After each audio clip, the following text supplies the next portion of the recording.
नमस्कार साथियों, ये हमारा 2 टन का स्प्लिट एसी है एलजी का। और इसका देख सकते हैं, इसका कंप्रेसर ब्लास्ट हो गया है। ठीक है, और इसका कंप्रेसर ब्लास्ट होने के बावजूद भी ये पंखा इसका चलता है। ठीक है, आज हम इसमें देखेंगे इसका कंप्रेसर ब्लास्ट होने का मुख्य रीज़न क्या है। ठीक है, और ये कंप्रेसर ब्लास्ट होने के बावजूद भी इसका एमसीबी ट्रिप क्यों नहीं किया, और इसका फ़ैन चल रहा है। ठीक है, और ये मेरे ख्याल से टर्मिनल से ब्लास्ट हुआ है। और टर्मिनल से ब्लास्ट होने का इसका मुख्य रीज़न क्या है, इसको हम पूरा खोलेंगे। पूरा खोल के फिर हम इस पर डिस्कस करेंगे कि इस आखिर में टर्मिनल से ब्लास्ट क्यों हुआ। ये ब्लास्ट होने के बाद ये चारों तरफ पूरा तेल से छूट गया है। ठीक है, और आप देख सकते हैं इसके कवर के ऊपर से भी तेल आया हुआ है। ठीक है, और इसके सामने से भी ये पूरा तेल आया हुआ है। और ब्लास्ट होने के बावजूद भी इसका फ़ैन चल रहा है। तो मेरे ख्याल से जब ब्लास्ट हुआ है टर्मिनल से, तो टर्मिनल से जो भी फेस और न्यूट्रल है हमारा, वो डिस्कनेक्ट हो गया है ब्लास्ट होने के बाद। ठीक है, वहाँ पे मेल्ट हो जाता है, और मेल्ट हो जाता है तो अगर एमसीबी ट्रिप नहीं करता तो मेल्ट होकर डिस्कनेक्ट हो जाता है, जिसके बाद भी हमारा ये फ़ैन मोटर चलता है। ठीक है, तो हम इसकी पूरी बॉडी को खोलेंगे और फिर देखेंगे आखिर में क्यों ये ब्लास्ट हुआ। अभी देखिए, हमने पूरा मशीन को खोल दिया है। ठीक है, और मशीन को खोलने के बाद आप देख सकते हैं कि मशीन की क्या दशा है। पूरा ये ब्लास्ट हो गया है। ब्लास्ट होने के बाद पूरा चारों तरफ तेल हो गया है। ठीक है, ये पूरा तेल हो गया। और इसका ब्लास्ट होने का मुख्य रीज़न हम इसमें देखना चाहेंगे। देखिए, ये इसका रनिंग कैपेसिटर है जो 35.6 है, 35.6 माइक्रोफैरड का है। ठीक है, ये कैपेसिटर है, और इसमें सिर्फ एक यहाँ पे लगा हुआ है सोलेनॉइड वाल्व। ठीक है, जो हीट एंड कूल के लिए, हालांकि ये मशीन पूरे हीट एंड कूल का है, तो सोलेनॉइड वाल्व लगा हुआ।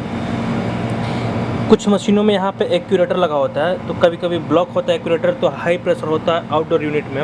लेकिन यहाँ पे एक्यूरेटर नहीं लगा हुआ, कैपिलरी रोल लगा हुआ है एक्सपेंशन के लिए। ठीक है, और देखिए, इसमें कोई ऐसा डिवाइस नहीं लगा है जिसके वजह से ये प्रेशर इसमें होल्ड हो। ठीक है, सिर्फ ये हमारा एक्सपेंशन वाला लगा है, और बाकी इसमें कोई ऐसा डिवाइस नहीं लगा हुआ।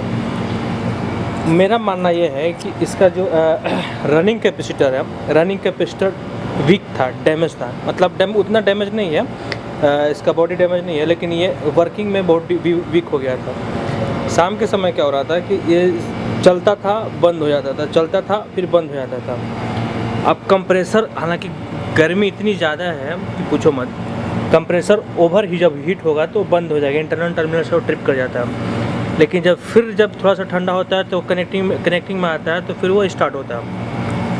तो उसमें क्या होता है कि ये बार बार बंद होना, स्टार्ट होना, बंद होना, स्टार्ट होने से क्या होता है, ये जो हमारा टर्मिनल है, आप देख सकते हैं, टर्मिनल का 2 पॉइंट उड़ गया है। टर्मिनल का 2 पॉइंट में कौन सा है, एक रनिंग है और एक कॉमन है। स्टार्टिंग वाला पॉइंट को कुछ भी नहीं हुआ, आप देख सकते हैं। स्टार्टिंग वाला जो पॉइंट है एकदम ऐसे सीधा का सीधा है, एकदम क्लियर है। वो सिर्फ रनिंग और स्टार्टिंग, ये दोनों पॉइंट ब्लास्ट होने के बाद ये डैमेज हो गया, उड़ गया। हालांकि इस कंप्रेसर का कैपेसिटी है सिंगल फेस 60 हर्ट्ज 220 वोल्ट है, और R22 नंबर का गैस है इसमें, और LRA इसका 55 है। ठीक है, आप इसको देख सकते हैं, LRA इसका 55 है। तो इसके देखिए, हालांकि इसका मुख्य रीज़न मुझे जहाँ तक उम्मीद है, इसका जो रनिंग कैपेसिटर वीक होने की वजह से कंप्रेसर ओवर हीट होता था, ठंडा होता था, चालू होता था, फिर बंद होता था, जिसके वजह से टर्मिनल हमारा ओवर ज़्यादा हीट हो गया। ठीक है, और टर्मिनल से हमारा ये ब्लास्ट किया। इसमें बड़ी बात क्या है कि पूरा ये मशीन का कंप्रेसर ब्लास्ट हो गया, फिर भी पंखा चल रहा है। तो मैं बताया था कि पंखा कैसे चल रहा था। ये जो टर्मिनल का जो ये पॉइंट है, ये कनेक्टिंग पॉइंट है, ये वाला, और एक ये इधर है, ये दोनों पॉइंट इससे निकल के बाहर हो गए थे और ऐसे टंग गए थे। ठीक है, और ऐसे डिस्कनेक्ट हो गए थे, तो इसका कनेक्शन किसी बॉडी से नहीं था। ठीक है, अब हालांकि देखिए, ये जब ब्लास्ट हुआ है तो आप देख सकते हैं ये कहीं ये जो पाइप को भी डैमेज किया है, क्योंकि जब ब्लास्ट होता है तो तार जो इलेक्ट्रिक सप्लाई हो पाइप के ऊपर आया हुआ है। तो अब हम इसमें क्या करेंगे, पहले हम, हालांकि सप्लाई मैंने बंद कर दिया, कंप्रेसर को यहाँ से निकालेंगे, डिस्चार्ज और सक्शन। कंप्रेसर को निकाल के बाहर करेंगे। अब पहले हम क्या करेंगे कि यहीं से ये डिस्चार्ज लाइन से और सक्शन लाइन को डेड करेंगे, या हम वहाँ फ्लशिंग के लिए वाल लगाएंगे और यहाँ पे एसएस वाल लगाएंगे जहाँ से हम गैस डाल सकें। और इस पूरे मशीन को कंप्रेसर लगाने से पहले इसको पूरा टेम्पररी हम गैस इसमें डालेंगे और प्रेशर चेक करेंगे, ठीक है। प्रेशर चेक करने से पता चला है कि जैसे ये कहीं जैसे शॉर्ट किया है ना, स्पार्क किया है, तो अगर यहाँ से कहीं लीक होगा तो हम उसको सॉल्व करने के बाद फिर हम लीक को सॉल्व करेंगे, फिर इस पूरे यूनिट को फ्लश करेंगे। यानी जैसे हमारा ये पूरा आउटडोर यूनिट हो गया, क्योंकि जब मशीन ब्लास्ट होता है, कंप्रेसर ब्लास्ट होता है, तो पूरी मशीन में तेल चढ़ जाती है, ठीक है।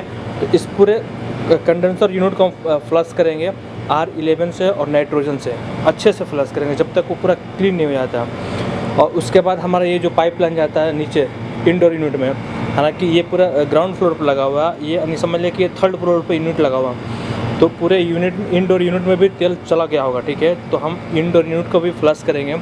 तो हम फ्लश करने के 2 तरीके हैं, आउटडोर को हम अलग से फ्लश कर सकते हैं, इंडोर को अलग से फ्लश कर सकते हैं। आउटडोर को अलग कैसे फ्लश करेंगे, यहाँ से हम डिस्कनेक्ट करेंगे सक्शन को और डिस्चार्ज को। सक्शन हमारा यहीं से यहीं तक आता है और यहाँ से यहाँ तक क्या कंप्रेसर में इन हो जाता है, यानी इंटर हो जाता है। तो हम क्या करेंगे, सक्शन यहाँ से कंप्रेसर जब निकाल देंगे तो यहाँ से सक्शन डिस्कनेक्ट हो जाएगा।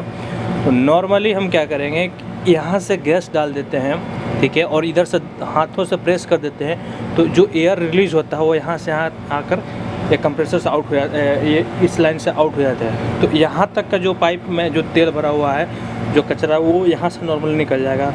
उसके बाद कॉइल कैसे साफ़ करेंगे, कॉइल साफ़ करने के लिए क्या, ये डिस्चार्ज लाइन है, नीचे वाला देख सकते हैं। डिस्चार्ज से हमेशा गैस आउट होता है, तो गैस आउट होता है, लेकिन यहाँ से प्रेस कहाँ से होता है, ये हमारा डिस्चार्ज लाइन है, ये कंप्रेसर का।